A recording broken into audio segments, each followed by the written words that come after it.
آج کے اس پروگرام کے میر محفل اور حضرت مولانا سلمان بجنوری صاحب دامت برکاتہم کے الفاظ میں ملحدین کے اسپیشلسٹ اور جاوید اختر کے چہرے سے اڑے ہوئے رنگ کے ساتھ اس کا یہ کہنا کہ بڑے مفتی صاحب یہ ثابت کرتا ہے کہ حضرت مولانا مفتی ڈاکٹر یاسر ندیم الواجدی صاحب دامت برکاتہم کا رعب اس کے اوپر کتنا پڑ رہا تھا۔ ہم اس مجلس میں موجود تھے اور آپ دھیان سے دیکھیں گے تو پوری ڈیبیٹ میں اکثر وہ مفتی صاحب کی طرف دیکھ رہا ہے، اور آپ جو اس کے چہرے کا رنگ اڑا ہوا دیکھ رہے ہیں، میں سمجھتا ہوں کہ وہ مفتی صاحب کا رعب تھا جو اللہ نے اس کے دل میں ڈالا تھا۔ میں درخواست کروں گا بغیر کسی تمہید کے حضرت مولانا مفتی ڈاکٹر یاسر ندیم الواجدی صاحب دامت برکاتہم سے کہ وہ آئیں اور اپنے کلمات عالیہ سے ہم سامعین کو مستفید فرمائیں۔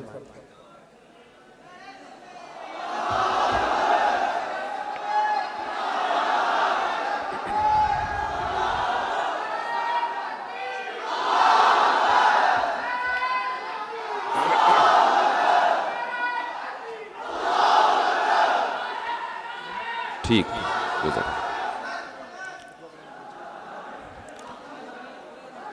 بسم اللہ الرحمن الرحیم، الحمد للہ رب العالمین، والصلاة والسلام على سید الانبیاء والمرسلین وعلى آلہ وصحبہ اجمعین، اما بعد۔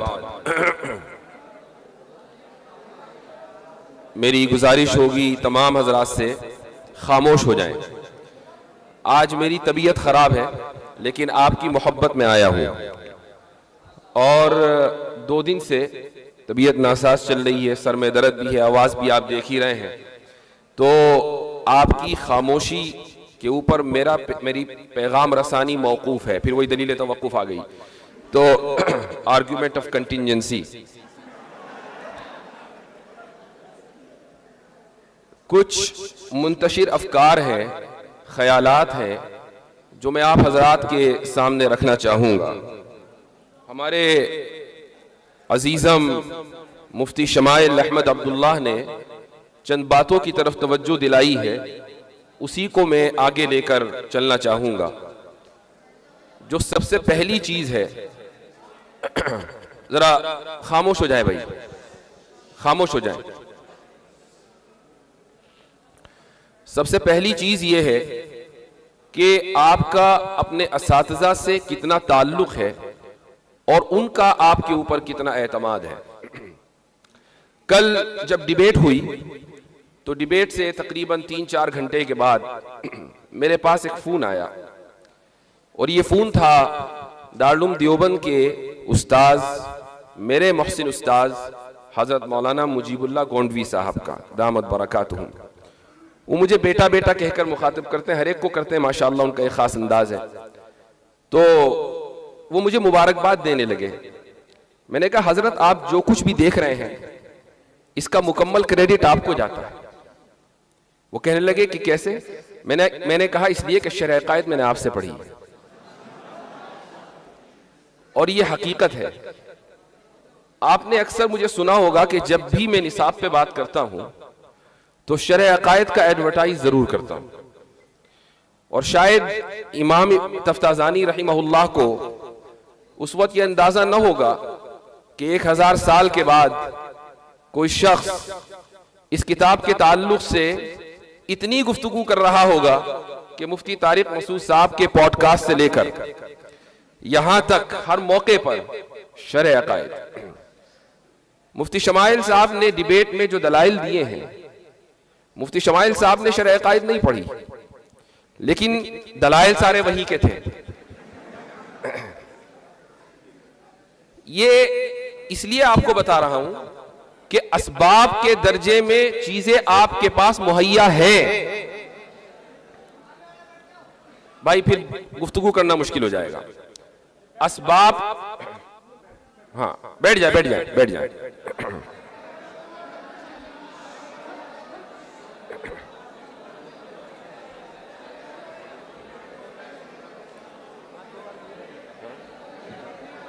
بیٹھ جائیں بیٹھ جائیں بیٹھ جائیں، پھر بولنا مشکل ہو جائے گا. تو اسباب کے درجے میں چیزیں آپ کے سامنے موجود ہیں، آپ کے لیے مہیا ہیں. میں نے آج ہی کسی سے کہا کہ حضرت نانوتوی رحمہ اللہ نے دلیل توقف کو، اور یہ جو آرگیومنٹ آف کنٹینجنسی کل سے بہت مشہور ہوا ہے، کسی کو اس کی توقع نہیں تھی کہ کانسٹیٹیوشن کلب میں کبھی بطلان تسلسل کیا جائے گا اور برہان تطبیق دی جائے گی.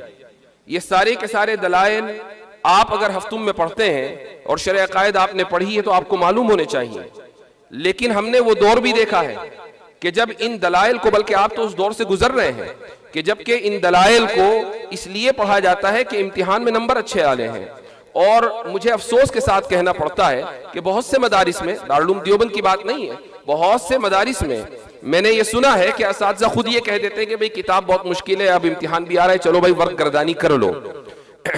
تو اگر کل ہم نے ایک ایسی ڈیبیٹ میں کہ سامنے ایک ملحد تھا، ملحدوں کا بہت بڑا چہرہ تھا، اور آڈینس میں جے این یو کے پروفیسرز اور کہاں کہاں کے لوگ یہ سب موجود تھے، اور وہاں دلیل توقف کے جس کو حضرت نانوتوی رحمہ اللہ نے تقریر دلپذیر میں لکھ دیا، یعنی آرگیومنٹ آف کنٹینجنسی، وہ مفتی شمائل صاحب پیش کر رہے تھے، اور بطلان تسلسل وہ مفتی شمائل صاحب پیش کر رہے تھے. یہ تصور نہیں تھا چند سال پہلے تک کہ یہ مباحث اس لیول کے اوپر ڈسکس کیے جائیں گے. لیکن الحمدللہ یہ ہمارے مدارس کا جو نصاب ہے یہ اتنا مضبوط ہے کہ صرف اس کو لسان قوم چاہیے. اگر لسان قوم آپ کے پاس آ جائے تو پیغام کے اندر کسی تبدیلی کی کوئی ضرورت نہیں ہے. تو سب سے پہلی بات تو یہ ہے کہ اساتذہ کا اعتماد. اس موقع پر ایک بات مجھے یاد آئی اور میں تحدیث نعمت کے طور پر کہنا چاہوں گا. میں ایک مرتبہ حضرت مفتی سعید پالنپوری رحمہ اللہ کی خدمت میں حاضر تھا. دارالعلوم دیوبند سے میں نے اس سال افتاء مکمل کیا تھا اور ارادہ یہ تھا کہ کہیں باہر پڑھنے جاؤں گا. تو میں حضرت کے پاس ویسے ہی مشورے کے لیے پہنچ گیا اور میں نے حضرت سے کہا کہ حضرت میں جامع ازہر پڑھنے جانا چاہتا ہوں اور آپ کا مشورہ کیا ہے. تو حضرت کا ایک خاص انداز تھا، انہوں نے کہا جاؤ. تو میں نے کہا کہ حضرت میں نے سنا ہے کہ وہاں عقائد خراب ہو جاتے ہیں. تو حضرت نے کہا کہ ہمیں تمہارے تعلق سے فکر نہیں ہے، تمہارا عقیدہ خراب ہوگا تو ہم صحیح کر دیں گے. یہ حضرت کا اعتماد تھا ایک شاگرد کے اوپر. میں جب اس واقعے کو سوچتا ہوں تو رونگٹے کھڑے ہو جاتے ہیں. اور یہ وہ بات ہے کہ مجھے اپنے راستے سے ہٹنے نہیں دیتی، چونکہ میرے استاد نے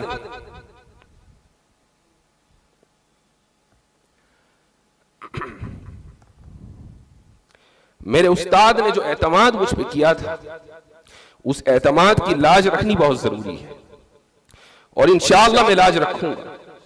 اور آپ حضرات کی دعائیں شامل حال رہیں گی اور آپ بھی اپنے اساتذہ کی دعاؤں کی لاج رکھیں گے. اس ڈیبیٹ کا جو نتیجہ ہے وہ بہت سے لوگ الگ الگ انداز سے اس کو ذکر کر رہے ہیں، لیکن میں ایک بہت ہی اہم چیز کی طرف توجہ دلانا چاہوں گا، اور وہ یہ کہ ہماری برادری میں، علماء کی برادری ہو، طلباء کی برادری ہو، اس میں ایک چیز کے تعلق سے جو احساس پایا جاتا ہے اور وہ یہ ہے کہ علم کلام کا احیاء ہونا بہت ضروری ہے. چونکہ کل کی پوری ڈیبیٹ علم کلام سے متعلق تھی.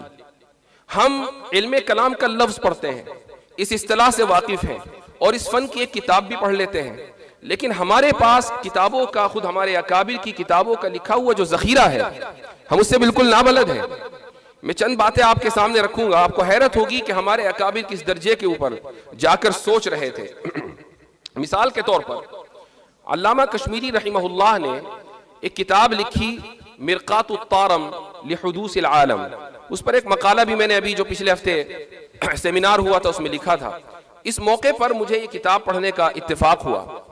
اس میں سب سے پہلی بات تو یہ ہے کہ علامہ کشمیری سے 1928 میں علامہ اقبال مسئلہ زمان و مکان کے بارے میں ڈسکس کر رہے تھے، خط و کتابت کر رہے تھے. وہ یہ جاننا چاہتے تھے کہ زمانے کی حقیقت کیا ہے، مکان جس کو ہم انگریزی میں سپیس کہتے ہیں اس کی حقیقت کیا ہے. اور علامہ اقبال نے اورینٹل کالج لاہور میں 1930 میں ایک خطبہ دیا اور اس میں علامہ کشمیری رحمہ اللہ کا حوالہ دیا کہ میں نے ایک بڑے محدث مولانا انور شاہ کشمیری سے اس مسئلے پر گفتگو کی اور انہوں نے ایک کتاب کا حوالہ دیا، اس کا نام ہے غایت الامکان فی حقیقت المکان۔ تو یہ کتاب علامہ کشمیری نے علامہ اقبال کو بھیجی کہ آپ اس کتاب کو پڑھیں۔ مجھے ایسا لگتا ہے کہ ان حضرات کو سے متاثر ہو کر یا ان کی اضطرابی کیفیت سے متاثر ہو کر علامہ کشمیری رحمہ اللہ نے یہ کتاب لکھی۔ یہ کتاب جب میں نے کھولی اور اس کو پڑھنا شروع کیا، پڑھنا آسان نہیں تھا۔ علامہ کشمیری رحمہ اللہ کا انداز بڑا مختلف ہے، لیکن چونکہ دو چار کتابیں ادھر ادھر کی پڑھی ہوئی ہیں تو تھوڑا محنت کر کے 5-6 مرتبہ ایک صفحے کو پڑھ کر کچھ نہ کچھ اندازہ ہو گیا کہ حضرت کیا فرمانا چاہتے ہیں۔ ایک موقع پر حضرت نے اس کتاب کے غالباً صفحہ 17 یا 18 ہے، اس میں ایک بات لکھی ہے۔ اس میں وہ فرماتے ہیں زمانے کے بارے میں گفتگو کرتے ہوئے کہ ہوا بنا لا نحن به، زمانہ ہم سے ہے، ہم زمانے سے نہیں ہیں۔ اس کا کیا مطلب ہے؟ یہ 3-4 الفاظ انہوں نے لکھ دیے اور آگے بڑھ گئے۔ اس کا کیا مطلب ہے؟ زمانے کی حقیقت کیا ہے؟ اس تعلق سے گفتگو ارسطو کے زمانے سے ہو رہی ہے کہ زمانہ کیا ہے۔ ارسطو نے یہ کہا کہ زمانہ مقدار حرکت کا نام، یعنی حرکت کو ناپنے کا ذریعہ ہے، اور یہ ایک حقیقت مطلقہ ہے جو خارج میں موجود ہے اور قدیم ہے، یعنی زمانے کا کوئی آغاز نہیں ہے، اس کی کوئی انتہا نہیں ہے، ہمیشہ سے ہے اور ہمیشہ رہے گا۔ اس کے بعد پھر افلاطون آیا، اس نے کہا کہ نہیں، زمانہ حقیقت مطلقہ تو ہے لیکن مخلوق ہے۔ اور پھر یہ سلسلہ چلتا رہا، بہت سے فلاسفرز آئے، حکمائے یونان آئے وغیرہ وغیرہ، یہاں تک کہ ماڈرن سائنس کا جو بانی ہے جس کو آئزک نیوٹن کہا جاتا ہے، اس نے ارسطو کے فلسفے کو لیا اور اس نے بھی یہ کہا کہ زمانہ is an absolute reality. Absolute reality کا مطلب ہے کہ ایک حقیقت مطلقہ، وہی بات جو ارسطو نے کہی تھی، اور اس نے بھی زمانے کو قدیم مانا۔ یہاں تک کہ ایک مشہور فلاسفر ہے جو ماضی قریب میں بھی گزرا ہے، اس کا نام ہے کانٹ۔ کانٹ نے یہ کہا کہ زمانہ دراصل موجود ذہنی ہے، یہ ہماری ذہن کی ساخت کا نتیجہ ہے۔ کیا مطلب؟ یعنی زمانہ ہمارے ذہن کی ساخت کا نتیجہ اس لیے ہے تاکہ ہم اپنے تجربات کو مرتب کر سکیں، ورنہ ہم کبھی بھی اپنے تجربات سے استفادہ حاصل نہیں کر پائیں گے اگر زمانہ نہیں ہوگا۔ زمانہ خارج میں موجود نہیں ہے۔ علامہ کشمیری رحمہ اللہ ان تمام مباحث سے واقف تھے۔ وہ ارسطو کے فلسفے سے واقف تھے، وہ افلاطون کے فلسفے سے واقف تھے، وہ آئزک نیوٹن کی رائے سے واقف تھے، وہ کانٹ کے فلسفے سے واقف تھے، اور یہی وجہ ہے کہ انہوں نے کانٹ کے اس فلسفے کو ترجیح دی اور یہ کہا کہ زمانے کے بارے میں کہ الزمان ہوا به لا نحن به ہوا بنا، کہ زمانہ ہم سے ہے، یعنی ہمارے ذہن میں ہے، وہ موجود ذہنی ہے، زمانہ خارج میں حقیقت مطلقہ نہیں ہے۔ یہ بات مرقات الطارم میں حضرت علامہ کشمیری رحمہ اللہ فرما رہے ہیں، لیکن اس کے بعد جو انہوں نے ایک جملہ فرمایا وہ ہے کل کی ڈیبیٹ سے متعلق۔ حضرت فرماتے ہیں کہ وَإِذًا لَا مَعْنَى لِإِلْزَامِ تَعَطُّلِ الْفَيْضِ وَنَحْوِهِ۔ اب کیا مطلب ہے اس کا؟ عبارت بظاہر جناتی ہے لیکن اس کے پیچھے وسیع مفاہیم چھپے ہوئے ہیں۔ کل جاوید اختر نے اپنی باری میں جب وہ ڈیبیٹ کر رہے تھے تو انہوں نے ایک بات کہی، انہوں نے یہ کہا کہ بھائی خدا اگر ہمیشہ سے ہے تو وہ کائنات بنانے سے پہلے کیا کر رہا تھا؟ یہ سوال آیا تھا۔ اب اس کا جواب کہیں اور نہیں ہے، خود علامہ کشمیری نے ان 3 الفاظ میں دے دیا۔ اذن لا معنی لِإِلْزَامِ تَعَطُّلِ الْفَيْضِ وَنَحْوِهِ۔ کیا مطلب ہے اس کا؟ اس کا مطلب یہ ہے کہ اگر زمانہ ہم سے ہے، زمانہ خارج میں حقیقت مطلقہ نہیں ہے، تو پھر یہ اعتراض ہی لازم نہیں آتا کہ زمانے سے پہلے خدا کیا کر رہا تھا، چونکہ زمانہ تو خارج میں ہی نہیں۔ اب یہ بات 3-4 الفاظ میں حضرت علامہ کشمیری رحمہ اللہ نے اپنی کتاب کے اندر لکھ دی ہے، لیکن یہ ہماری کمی ہے کہ ہم ان مباحث سے واقف نہیں ہیں، ہم ان کتابوں سے واقف نہیں ہیں۔ تو جب میں یہاں طلبہ عزیز سے مخاطب ہوتا ہوں، اور ایسا کئی مرتبہ ہوا، تو میری کوشش یہ رہتی ہے کہ میں علم کلام کے احیاء کے تعلق سے طلبہ کی توجہ مبذول کراؤں، اساتذہ کی توجہ مبذول کراؤں، یہ وہ کتابیں ہیں کہ جن کو سبقاً درساً ہمیں پڑھنے کی ضرورت ہے۔ اگر یہ کتابیں ہم پڑھیں گے تو دنیا کے کسی بھی فورم پر جا کر ہم گفتگو کر سکتے ہیں، ڈیبیٹ کر سکتے ہیں، مکالمہ کر سکتے ہیں۔ ضروری یہ ہے کہ آپ اپنے اسلاف کی تراث سے جڑیں اور ان کی لکھی ہوئی کتابوں اور ان کی چھوڑی ہوئی تحریرات سے آپ استفادہ کریں، تب جا کر یہ ممکن ہوگا کہ آپ ان فورمز پر جا کر گفتگو کر سکیں گے۔ ایک اور بات کل کی ڈیبیٹ میں آئی تھی، اور وہ یہ تھی کہ جب ویسے عام طور سے سوال جواب ہوتا ہے اور خصوصاً جب اتنا ٹینسڈ ماحول ہو، آپ کو اس کا اندازہ نہیں ہے، چونکہ ہم اس کمرے میں موجود تھے جہاں 200 افراد تھے اور ماحول بڑا ٹینس تھا۔ ابھی مفتی شمائل صاحب اپنی بات کر رہے تھے، اب یہ تھا کہ بھئی اب جاوید اختر کیا کہیں گے، وہ جاوید اختر نے اپنی بات کہی، میرے ذہن میں یہ چل رہا تھا کہ مفتی شمائل کیسے اس کا جواب دیں گے، اور ٹینس ماحول، ہر ایک آدمی اس سے متاثر تھا۔ اب سوال و جواب کا سیشن شروع ہوا تو بات جینوسائیڈ کے اوپر آ گئی، غزہ میں جو حالات چل رہے ہیں، کہ بھئی اللہ تعالیٰ اگر عادل ہے اور اس کی صفت عادل ہے تو پھر آخر وہ ظلم کو روا رکھے ہوئے کیوں ہے، وہ مداخلت کر کے اس ظلم کو کیوں نہیں روک دیتا۔ یہ بات وہاں آئی اور مفتی شمائل صاحب نے جو جواب دیا وہی حقیقی جواب ہے۔ جواب یہ تھا کہ اللہ تعالیٰ الحکیم ہے، وہ العلیم ہے، یعنی اس کی حکمت انلیمیٹڈ، انفینٹ، یعنی غیر محدود ہے، اور اس کا علم غیر محدود ہے۔ اگر آپ اس کے ایک ایک فعل، جو خود افعال اس کے غیر محدود ہیں، ایک ایک فعل کی حکمت کو جاننے کا مطالبہ کریں تو آپ خود اپنے آپ کو العلیم بنانا چاہتے ہیں، جو ممکن نہیں ہے۔ چونکہ اگر آپ کے ذہن میں تمام کی تمام غیر محدود حکمتیں آ جائیں تو علم غیر محدود ہو جائے گا، اور پھر آپ بھی الحکیم ہوں گے اور آپ بھی العلیم ہوں گے، اور یہ ممکن نہیں ہے۔ تو اس لیے اللہ تعالیٰ کی ہر حکمت کو جاننا ممکن نہیں ہے۔ تو اللہ کی کوئی نہ کوئی حکمت ہوگی کہ بچے مرتے ہیں، عورتوں کا ریپ ہوتا ہے اور نقصان ہوتا ہے، زلزلے آتے ہیں اور طوفان آتے ہیں اور طرح طرح کی آفات و بلیات و مصائب آتے ہیں، یہ اللہ تعالیٰ کی اس میں حکمتیں ہیں۔ لیکن یہاں پر ایک بات کا اور اضافہ میں کرنا چاہوں گا۔ حضرت شاہ صاحب رحمہ اللہ نے حجت اللہ البالغہ میں شروع میں ایک مبحث ذکر کیا ہے، اور یہ ہے حسن اور قبح کا۔ بالکل شروع میں یہ مبحث آتا ہے، اس میں اشاعرہ کا جو انہوں نے نظریہ پیش کیا ہے وہ یہ ہے کہ اشاعرہ کے نزدیک حسن اور قبح نقلی ہے، عقلی نہیں ہے۔ کیا مطلب؟ اس کا مطلب یہ ہے کہ اللہ نے جس کام کو حسن قرار دیا، جس کا حکم دیا وہ حسن ہے، اور اللہ نے جس کام سے روکا وہ قبیح ہے، اور اللہ کے کسی بھی فعل میں اور کسی بھی کام میں قبح ممکن نہیں ہے۔ یہ اشاعرہ کا نقطہ نظر ہے۔ اب اس نقطہ نظر کو اس سوال کے اوپر فٹ کریں، جب اللہ کا کوئی بھی کام قبیح نہیں ہے، اس کا ہر کام حسن ہے، اور مالک الملک ہے، وہ اپنی ملکیت میں جس طریقے سے چاہے تصرف کرے۔ آپ لبرلز کو یہ کہیں کہ بھائی تم عورتوں کو ابورشن کی اجازت دیتے ہو، کیوں؟ وہ یہ کہتے ہو کہ بھئی میرا جسم میری مرضی کا اصول ہے نا، یہ اس عورت کا جسم ہے، اس کی مرضی ہے، وہ چاہے اسقاط حمل کرائے یا اسقاط حمل نہ کرائے، تم اس کو مکمل تصرف کا اختیار دیتے ہو، یہاں تک کہ پیٹ میں پلنے والے بچے کی جان لینے کا اختیار دیتے ہو۔ یہ اختیار تم خدا کو کیوں نہیں دیتے؟ کیا یہ اس کی ملکیت نہیں ہے؟ کیا ہم اس کے مملوک نہیں ہیں؟ کیا یہ دنیا اس کے تصرف میں نہیں ہے؟ صاحب تصرف اور صاحب ملک اپنی ملکیت میں جس طریقے سے چاہے تصرف کرے وہ حسن ہی حسن ہوگا۔ ایک مجسمہ ساز اگر مجسمہ بنانے کے بعد مجسمہ توڑ دے تو کون ہے جو اس سے سوال کرے؟ ایک تصویر بنانے والا تصویر بنانے کے بعد تصویر کو پھاڑ دے تو کون ہے جو اس سے سوال کرے؟ خدا نے اس جہاں کو بنایا ہے، سوارا ہے، یہ خدا جانے کہ وہ اس جہاں کے ساتھ کیا کرے گا۔ یہ اشاعرہ کا نقطہ نظر ہے جو حجت اللہ البالغہ میں ذکر کیا گیا ہے۔ یہ جو میں نے یہ سارے مباحث جو آپ کے سامنے میں ذکر کر رہا ہوں اور ڈیبیٹ سے جو کل مکالمہ ہوا ہے اس کا ریفرنس دے رہا ہوں، یہ صرف بتانا مقصد ہے کہ آپ کے پاس وہ تمام مباحث کتابوں میں لکھے ہوئے ہیں۔ یہ کوئی کتابیں یورپ سے نہیں آئی ہیں کہ جن کو پڑھ کر مفتی شمائل نے کل جوابات دیے تھے۔ یہ کتابیں کوئی ایسی لائبریریوں میں نہیں ملتی کہ جہاں آپ پہنچ نہ سکیں، یہ ایسی زبانوں میں نہیں لکھی ہوئی ہیں جس کو آپ پڑھ نہ سکیں، یہ آپ ہی کی زبان میں لکھی ہوئی ہیں، آپ ہی کی بڑوں کی لکھی ہوئی ہیں، آپ ہی کے یہاں دستیاب ہے، اور بہت سو کے یہاں الماری میں رکھی ہوئی بھی ہے۔ کام صرف اتنا کرنا ہے کہ اٹھانا ہے اور پڑھنا ہے۔